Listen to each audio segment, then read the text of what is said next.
Happy Thursday, Locked On Cardinals fans. It's another crossover today. We're crossing over with Brice, Paterik of Locked On Rangers. We're recalling the events of the 2011 World Series, where these teams have gone since then, as well as what 2022 looks like for these once World Series foes. It's going to be a fun one if you're a Cardinal fan. Stay tuned for a fun episode of Locked On Cardinals right after this.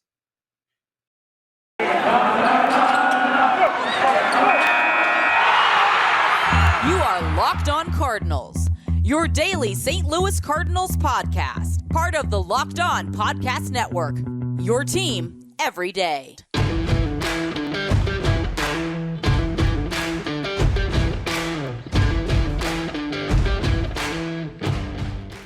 What's up, baseball fans? Welcome to another special crossover edition of a couple of Locked On shows. I am Lucas Smith of Locked On Cardinals, joined today by Brice Paterik of Locked On Rangers. Brice, how are we doing today?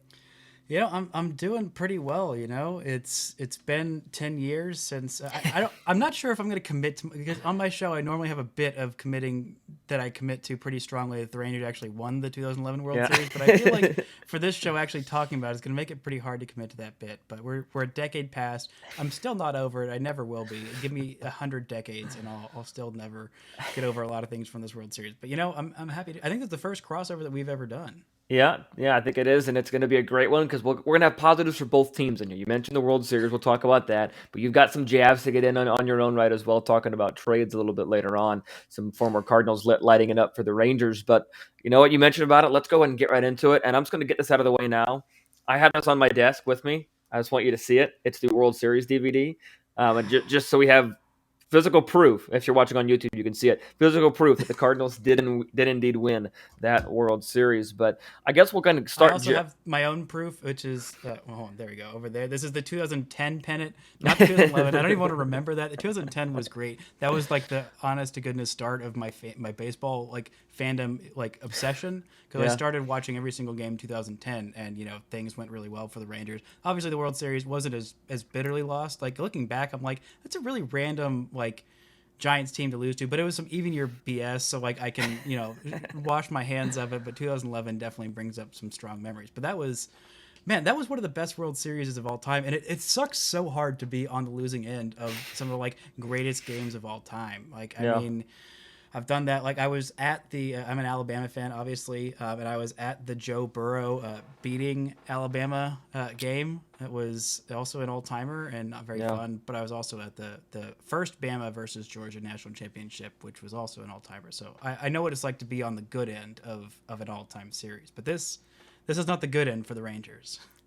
No, and it's bare minimum. It's one of the best Game Sixes of all time. We'll get into Game Six probably in a little while, but this Cardinal team is one that wasn't even supposed to be anywhere near the World Series, let alone the postseason.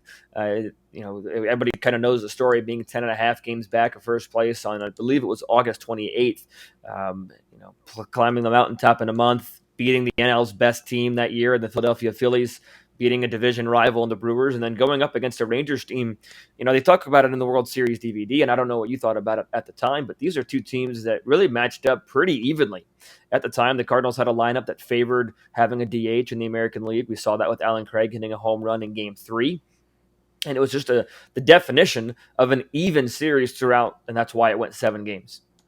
Yeah, I just did a ranking of the top teams of all time or the top Rangers teams of all time, and I went back and I looked because there were some pretty good teams in 2016. That was a pretty solid team, but looking up and down this roster, this might have actually been the best. I think I ranked it as the best Rangers rotation, which is wild because the Rangers had a year where they had peak Cole Hamels. They also had peak Yu Darvish for about half the season. But this rotation, everybody in this rotation had an ERA plus of 100 or better. From C.J. Wilson, Colby Lewis, Derek Holland, Matt Harrison, Alexi Ogando, and the pen was aces too. There were a couple of 40-year-olds in there, and Darren Oliver at age 40, and Arthur Rhodes at age 41 didn't have as great a season, but that was just a really deep team. Obviously, they could have used a little bit deeper of a bullpen. Mark Lowe, every person named Lowe is dead to me, but that was, and the lineup depth was just incredible. Unbelievable. I mean, Ian Kinsler was having a monster year. Adrian Beltre had Josh Hamilton, Nelson Cruz, Michael Young was bringing it that year, and you also had Mike Napoli, who was just absolutely crushing it. If not for that wretched Game 6, probably would have been the World Series MVP because the guy had a monster season. I mean, an OPS over 1,000 while playing catcher / DH / whatever, and also a pretty solid David Murphy year. Like this team had like the starting lineup, they had the defense, they had the pitching, the bullpen, the bench. Like it was just, this was one of the best teams. This is the best team in Rangers history. And it just goes to show that in baseball specifically, it comes down to who's playing their best baseball at the best time. Again, the Rangers had some great games, and Ron Washington talks about it again in that World Series DVD. That he brings up a good point, especially in Game 6. That was, I think, he had 3 or 4 errors in the first 5 innings. The Rangers were trying to put away a World Series championship. The Cardinals were trying to stay alive.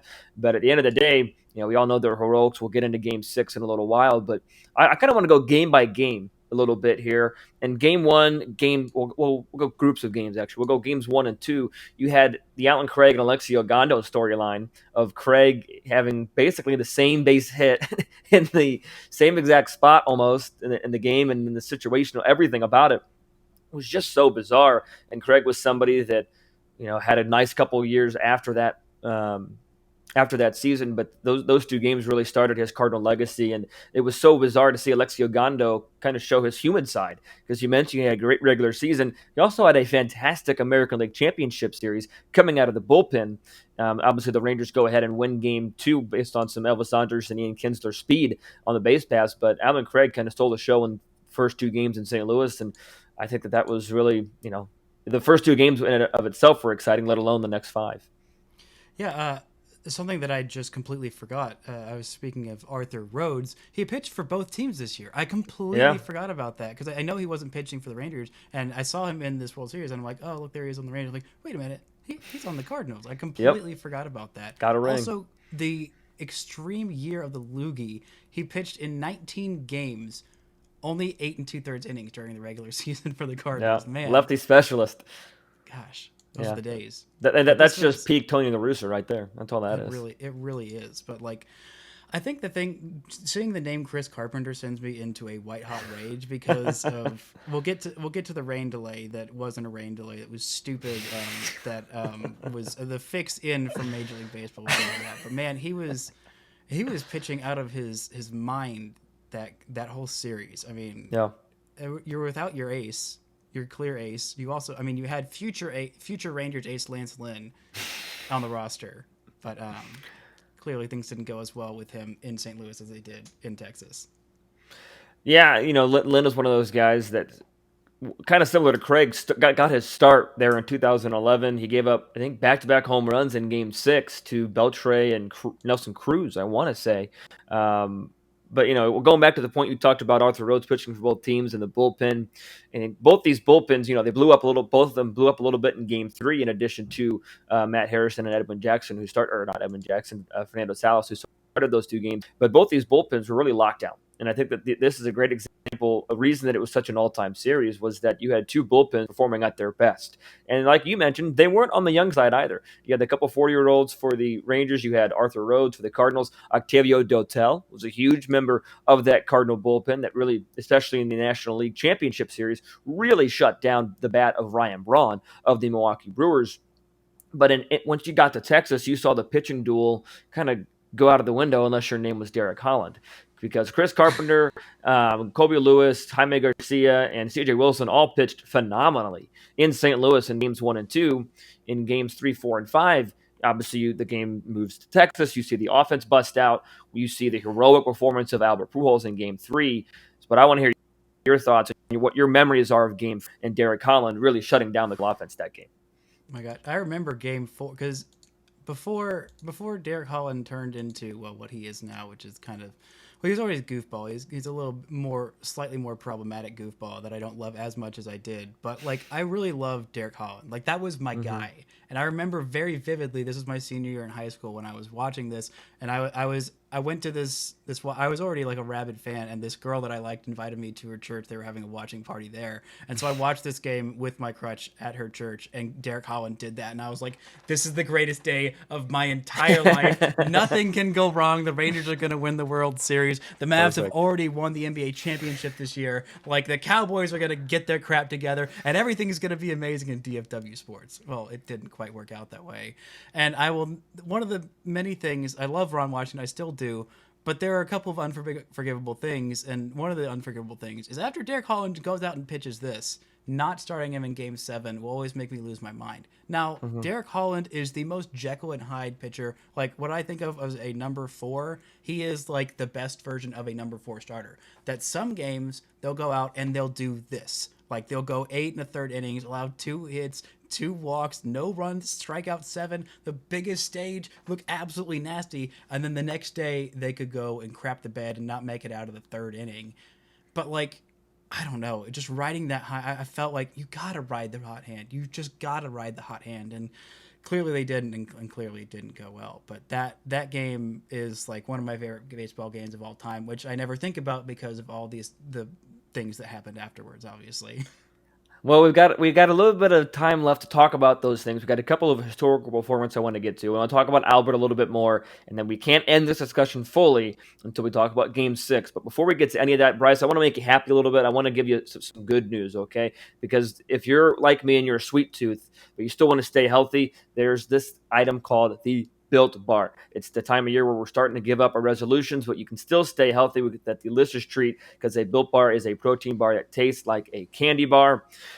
All Built Bars are covered 100% in chocolate, and including their item called the Puffs, which is a protein-infused marshmallow. That sounds delicious. I mean, how do they do it? That's just like Built Bar magic, like a protein-infused marshmallowy bar that's covered in 100% chocolate. Like there's some science or magic there at work. Maybe it's a little bit of both. It's a Built Bar magic similar to the Cardinal magic that was used in 2011. But you can go to Built.com right now and scroll through the incredible flavors, as well as check out how most Built Bars contain just 130 calories, 4 grams of sugar, 4 net carbs, and 17 grams of protein. Compare that to a candy bar, 240 calories, 30 grams of sugar, dozens of net carbs, and no protein. So Built Bar is the way to go. So go to Built.com right now and use the promo code LOCKED15, that is LOCKED15, and get 15% off your order. Use that promo code LOCKED15 for 15% off at Built.com. So we talked a little bit about the Derek Holland performance. I'll save you just for a few moments to start preparing yourself for Game 6. But I'm already ready. I'll talk about Game 3 first, because Game 3, I think, as historic as it was from an Albert Pujols standpoint, gets forgotten because of what David Freese did just a couple of games later. But Albert Pujols was hitless in every single at-bat in Games 1 and 2. He had a pretty solid NLCS, so you're wondering where his bat was. And he comes out there and hits 3 home runs, the first player that had done that since Reggie Jackson of the New York Yankees. At the time, one of 3 players to have that feat. And he hit some bombs, one of them off of Alexi Ogando that hit probably the 8th or 9th deck in Arlington or something crazy. And then obviously the home runs off of Darren Oliver and Marco Gonzalez, I want to say was that left-handed reliever's name. But just a historic performance from Albert Pujols that, like I said, gets forgotten because the final score was something like 16-8.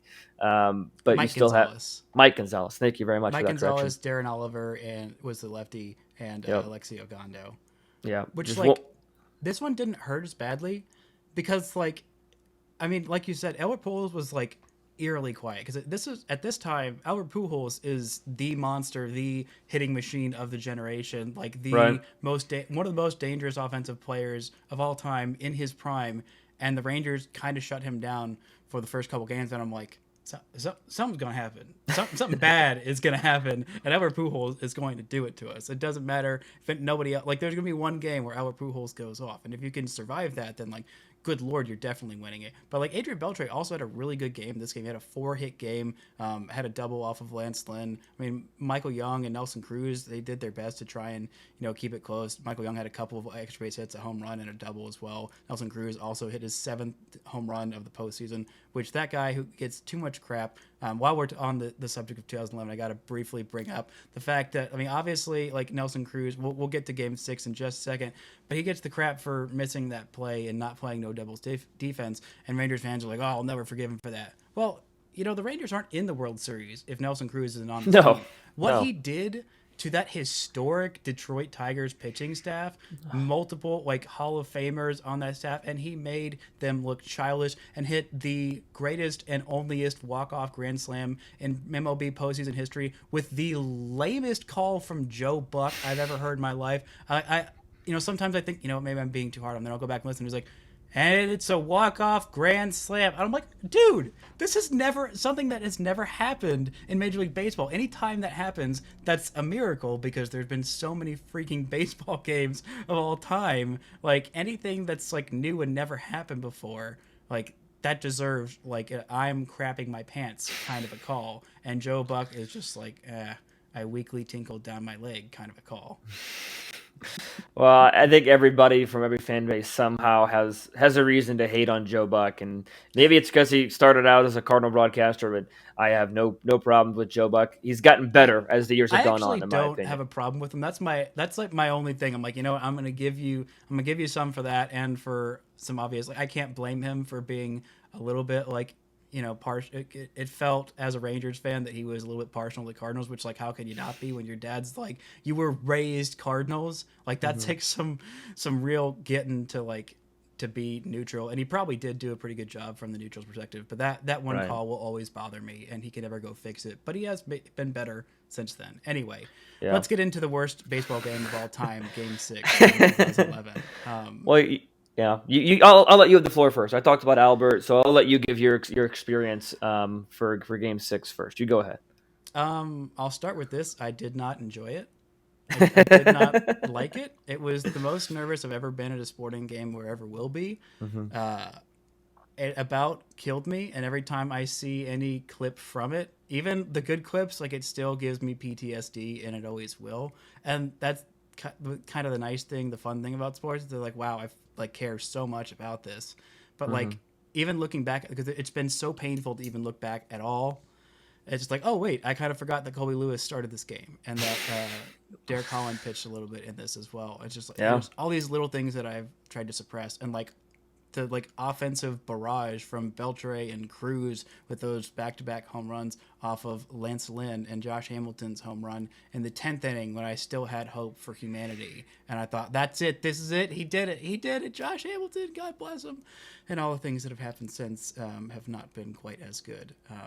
But it's just, I don't even know what to say about this game. It sucked. Right. Also, Mitch Moreland was terrible all series, which hurt my heart because Mitch always has a special place in my heart. Offensive threat Mitch Moreland, as we referred to him as now. But, yeah, gosh, I think this is rough. And it would have been, like, especially you mentioned the Josh Hamilton moment. That is, like, typical Ranger, right? Like he was the guy at that point. Like, he would, like, if anybody was going to save their season and win the World Series, it was going to be Josh Hamilton. At least from an outsider's perspective, and especially that he hadn't hit a home run that entire postseason series and all these different things. But it ended up just being, not in the cards, pun intended. He had a 3-hit game, 3 RBIs, a pair of runs. Like, he did everything he could in that game. But he at that point only had a 700 OPS, which for Josh Hamilton is pretty low, especially since the season before he hit 359, which is just wild. He never came anything close to that afterwards, but just all these details are escaping me because I have tried so hard to purge them from my memory. But just the back and forth every single inning, like every inning there was something. Like, every inning you were on the edge of your seat. Like, this really is one of the all-time great baseball games, and it really sucks so hard that it didn't go the Rangers' way. The only thing that would have made it more historic would have been if it was a Game 7. That's it, right? Because it was Game 6. One person was going to win. One person was gonna lose their season. And obviously all those little details don't get remembered because it gets remembered as the David Freese game. I mean, talk about a storyline as well. You have David Freese, who almost quit baseball, or who did quit baseball at the time. Hometown kid, grew up a Cardinal fan. He ties it in the 9th. And then you have Lance Berkman tie it in the 10th, who is, again, Stupid Lance Berkman. a longtime Cardinal killer with the Houston Astros, Big Puma, just doing his thing. And then the very next inning, you have David Freese, hometown kid, winning it again. It was just one of those things. I remember when Hamilton hit his home run, I was 11 years old at the time. And I just remember burying my head in the couch and just absolutely sobbing and crying because that, contrary to you, I had lost all hope in humanity as an 11-year-old watching this game. And then just Had fast forward. your team already won a World Series during your lifetime? When I was 6, so I have no memory of that team, of actually watching this team. But still, and then, a couple innings later, you have the jubilation. And then Game 7, Rangers come out there right on top of their game and getting a run, if not two, in the first inning off of Carpenter. Freeze, who else, ties it in the bottom of the first inning with a double to left center off of Matt Harrison. It was just a series, like you said, that went back and forth. It was a heavyweight fight, and you mentioned Joe Buck earlier. I honestly forgot the Game 7 the Rangers took the lead because I just remember being hopeless. Because after that, how can you have hope for anything after that game? It's like, yeah, no, that's it. There's still a Game 7, but no, that's it. It's in St. Louis. And then especially once the stupid rain delay that wasn't even raining. It wasn't even raining. They called it preemptively, and then it didn't end up raining so they could get Chris Carpenter on the mound for a Game 7. And it was like, I still feel that was like the wrong move. Obviously there's no grand conspiracy. Maybe there is, I don't know. I'm not inside baseball's front office to know that, but it felt so personally wrong. I felt so personally wronged, and I still do to this day, and I'm sure many other Rangers fans do, and I'm sure anybody a part of that team feels especially personally wronged by that decision. It's like, they just that you see what just happened to the Rangers. At least let them get their one advantage of not letting Chris Carpenter go on moderately short rest as opposed to mostly short rest. Well, you forget earlier in that postseason season, Chris Carpenter went on short rest in Game 2 against the Philadelphia Phillies in the division series and just got absolutely got beat. I think he gave up 4 or 5 runs in that start. So it was one of those things that, when the Cardinals made that decision, a lot of, looking back on it, a lot of people were saying, why would you start him on short days rest, 2 weeks after he did not perform on short days rest or 3 days rest, whatever it was. But obviously we know Carpenter gives up 2 runs and then doesn't give up anything else. 6 innings after that. If it wouldn't have been for a hanging curveball that David Murphy hit for a double, he probably would have gone 7, if not 8 innings. But it was, it was a typical Chris Carpenter type start, just mowing down hitters, and he was just on it. And Chris Carpenter, one of my favorite all-time Cardinal pitchers, maybe not one of the best all-time from a Cardinals perspective, but one of my favorite. And I'll finish up the World Series talking about Jack Buck. You mentioned it. His father was a longtime Cardinal announcer, Jack Buck, and he had one of the greatest, he had an homage to his father in Game 6 of the We Will See You Tomorrow Night. Jack Buck did that in 1991 when Kirby Puckett hit the home run. And this might be biased, but of all the World Series that Joe Buck has done, his call for the 2011 World Series championship is one of my favorite. What a team, what a ride. The Cardinals are World Series champs in 2011. And for me, it was one of the most enthusiastic calls, one of the great calls, and a great call, an all-time call for me for an ending of an all-time great team and an all-time great World Series. So that's we're done. I don't have to torture you anymore about talking about the World Series. That's the last thing I'll say. I love Joe Buck's call in Game 6 and in Game 7. That's the only last thing I'll say about the World Series. Oh yeah, that was an all-time series, and definitely a lot of things happened after that makes the moment hurt worse. But, you can bet the Rangers will be back in a World Series, and if you want to bet on something big, on something, well, I guess Joe Buck's not calling it. Dang it, that would have been a really nice transition if Joe Buck was calling this a bet on a big event that Joe Buck is not calling on a different sport. You can go to Bet Online.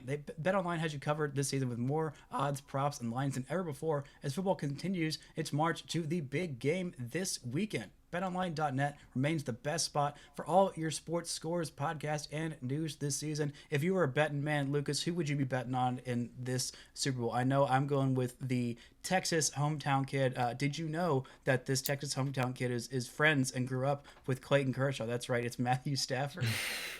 You know what? I think this is going to be a great game. I just really like the momentum that Joey Burrow and the Bengals are on right now. So if I were a betting man, I would place bets on the Bengals. Yeah, and either way, this is going to be a solid game. And, it's not just football. BetOnline has up-to-the-minute info on pro and college hoops, NHL, boxing, UFC, along with live real-time updates of current games. So don't wait to take advantage of all the new amazing offers available for the 2022 season. BetOnline, where the game starts.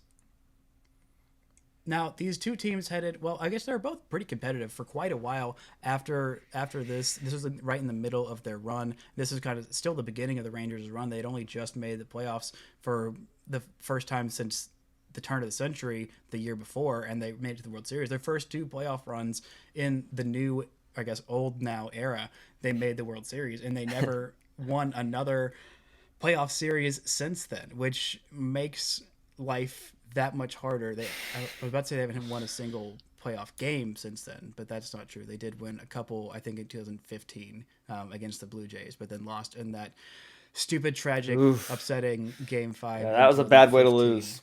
Yeah, but the thing that makes it hurt worse is that Adrian Beltre. This is the chance for Adrian Beltre to get his ring. He is an all-timer. He is beloved. He still wasn't a Rangers fan favorite. In case you didn't know, there's some history about the Rangers in 2011. Beltre wasn't their first choice going in after the 2010 season. He wasn't their first choice in free agency for a big fish to hook.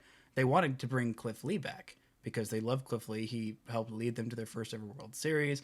They sorely needed some pitching help, and they whiffed out on Cliff Lee. He kind of strung them along a little bit and then decided, he wanted to be close to home for his family, and, I respect that decision, and really glad the Rangers didn't end up signing him because, I guess we'll settle for Adrian Beltre, who becomes the most beloved and one of the best players in franchise history. Right. The Rangers clearly had a pretty big window after that, but the last couple of years have been really rough for the Rangers. They have absolutely bottomed out, and obviously they had a phenomenal offseason. Looked like they're in a really great place coming up. But, I mean, what happened with the Cardinals has happened with the Cardinals in the decade since then. Obviously, you won, I think, one more World Series, so just totally spoiled rotten. But what all has been going on in the last, I guess, decade? Wow. Since that World Series happened. Loaded question. The Cardinals went to the World Series in 2013, but did not win. That was Boston's strong year with David Ortiz winning the MVP, new Hall of Famer David Ortiz. So they lost that World Series in 6 games. But yeah, that was similar to enjoying that World Series. now you remember why you enjoyed that World Series. No, the Cardinals had a tremendous amount of success. They made the National League Championship Series in 13 and 14, 3 straight championship series. Made a playoff run in 2015 before being dismantled by the Cubs. But that 2015 team arguably was the best one of the 3 that did not go to the World Series. Won 100 something or 100. They won exactly 100 games, and it was just the start of the Cubs dynasty there. But then the Cardinals went on a 3-year playoff drought in 16, 17, 18, while the Cubs and Brewers kind of battled at the top, and then the Cardinals. 3 whole years. I know. I don't know what I was doing with myself. I was mind-boggling. But then in the last couple of years, you had Mike Schill take over, and he had a large amount of success, making the postseason in 2019, winning the division, making it all the way to the National League Championship Series, losing to the eventual World Series champion Washington Nationals, and then in 2020 with the COVID year and everything, they found another way to make it to the postseason and lose to the Padres. Just talked to Javier Reyes on my show on Wednesday, and then last year making it to the postseason and losing to the Dodgers. So it's still been a large amount of success from the St. Louis Cardinals standpoint. They've been able to get the big names. They got Marcell Ozuna a couple years ago. Obviously, that didn't work out long term. Then they were able to get Paul Goldschmidt, which has worked out long term, and then get Nolan Arenado on a trade on an absolute fleece. As well wasn't the Goldschmidt trade of absolute fleece too? I remember it being that one's really borderline. confused. That might take a little while to pan out because Luke Weaver and Carson Kelly were the 2 pieces sent over, the 2 main pieces, sent over to Arizona, and Carson Kelly did have a 19 to 20 home run season right thereafter. And still, then I mean, Paul Goldschmidt is the best first baseman that nobody really thinks about or talks about, but he's just Mr. Guy. That is he is one of my all-time favorites because he is a Texas. I can't remember exactly where in Texas he's from, but I know he went to Texas State and was a guy who everyone has the nobody bet on me, nobody thought I could do anything, but this guy went to Texas State, the 7th or eighth biggest school in Texas. Not really Right. thought of as he's from the Woodlands, which is just outside of it's like the fancy part of Houston, which made me regret immediately saying that I liked him. But he was an 8th round pick of the Diamondbacks, and the guy was like, all right, I don't know, this guy is like fine. He's not really that good at anything, but just became great at everything, and an all time like just proving everybody wrong kind of guy, and like is just one of the most well rounded first basemen that I think I've seen in this generation, and love his success story. Hate that it's with the Cardinals now, but He's one of those guys. I think he and Nolan Arenado do fit, and Jeff Carr, as I mentioned a lot on the show, will hate me for saying this. They do fit the Cardinal way. Jeff Carr of Locked On Reds hates that, although, shout out to Jeff Carr. They fit the Cardinal way. They go out, they do their business. I don't think either one of them. Hold on. How is he not an all-star this year? He finished 6th in MVP voting. Like, Didn't had have a 30 home run season. Paul Goldschmidt never has a good first half, ever. Very rarely, I should say. So it's still insane. Like, yeah. I always love looking. He hasn't been an all-star since coming to St. Louis, so maybe that's the Cardinal way. Ooh. Yeah, I think the Cardinal way is winning divisions. I don't know what the Ranger way is. The but Ranger anyway, way is sucking really bad right now, and then spending a whole bunch of money, and then causing a lockout. That's the Ranger way. But there is something. I mean, this current Ranger team, well, I guess the last year's Ranger team is really painful to talk about. There is one thing that I got to thank you for that would have made me, like, this season made me very depressed. Like, it's one of the most depressing seasons that I've experienced in baseball, even more so than in 2020 when there was, like, a COVID shortened season and the Rangers decided to be trash, which, again, if your team ever does go into the full rebuild thing, I don't know, I guess you've got such a competent front office and, good ownership that is willing to spend and go do things that you haven't had to go do that full teardown. But I would encourage you, if you do decide to start the full teardown, starting it in a 60-game season is very helpful to kind of ease you into the pain. I mean, the full 162 of being absolute trash is definitely not advisable, but the 60-game skid, like, slow drop off into madness and sadness, where you can see it coming, like, it did help a little bit. But the one at the end of the season, he wasn't really that great at the end of the season, but one of the only bright spots for the Rangers this season was Adolis Garcia, a guy who both the Rangers and the Cardinals had kind of given up on, but the Rangers acquired him before the 2020 season, played in 3 whole games, 7 plate appearances in 2020. I honestly don't remember a second of him playing in 2020. And the Rangers wanted to put him on their roster before the season, but non-tendered him, and he passed around through waivers, and nobody claimed him. For the start of the season, he didn't make it opening day. Waited a couple weeks. Leody Taveras was absolutely terrible, and then the Rangers bring him up, and he is an absolute firecracker for 2 months. One of the best players in baseball for a 2-month stretch, and becomes an all-star. Now, what is his future? I don't know. I don't think he might not be an all-star ever again, but he's at least a solid player and a real fun player. Do you remember many of his moments? Because he only had 17 plate appearances in 21 games with the Cardinals in 2018. Do you remember anything about his time there? I really don't. It was one of those thought processes that the Cardinals had at that time, a loaded outfield prospect pool. You had Dylan Carlson, Adolis Garcia, Harrison Bader, Randy Arozarena, another outfielder that the Cardinals gave up on that is shown to be, at least in 2 seasons, shown to be a mistake. But I really don't remember much of Adolis Garcia. I remember him lighting it up and thinking, oh man, here's another outfielder the Cardinals messed up on. But I do think that the Cardinals outfield talent right now of Tyler O'Neill, Harrison Bader, and Dylan Carlson more than makes up for that. But it was nice to see Adolis Garcia find success in Texas, just like Lance Lynn did a couple years ago as well. So the Cardinals, trying to repay the debt that they owe the Rangers, I suppose, for ripping the hearts out of so many Texas Rangers fans, I suppose. There's going to need to be like 3 MVP level players like that are sent over. I mean, like you send me like a new Albert Pujols from age 20, then I might start forgiving. I mean, I love the Lance Lynn, and there was a thought that after his current contract with the White Sox was up that he might come back to Texas because he loved the time in Texas and they treated him really well. And they decided not to trade him at the deadline in 2020 because his wife, I believe, was pregnant and he wanted to, keep his family in one place during that. So they respected that and waited till the offseason to trade him. But again, much thanks for those guys. I mean, Adolis, real great breakout season, absolutely fell off a cliff the last couple of months of the season, which I don't blame him. I gotta admit my podcast quality and my level of happiness during the shows also fell off a tank once Joey Gallo left, and I will never ever be the same until God willing, he decides to come back out of a personal favor to me because we are such close, great friends. Well, I think the Rangers spent a ton of money in this offseason before the lockout happened, and we'll see if that provides any success moving forward in 2022. If we even see a full season in 2022 remains to be seen. We But freaking regardless, better. Like we better, yeah. whether the Rangers are going to be good or not, I don't know. They're not going to be unwatchable, and that is the one thing that I'm most thankful for. The one thing I wanted most this offseason: get me one person. All I wanted, and I got more, but give me one person who makes me watch every game and gives me a reason to be excited about watching Texas Rangers baseball. Because when you don't have that, whoo boy, it gets depressing real fast. Yeah, well, Green Rangers definitely have that, especially up the middle infield. So it should be hopefully a fun season for Texas Rangers fans. I know that Cardinal fans are excited for their season as well. But Brice, regardless, I hope it wasn't too painful for you to start. But I appreciate the time, and I'm glad we were able to get this crossover set up.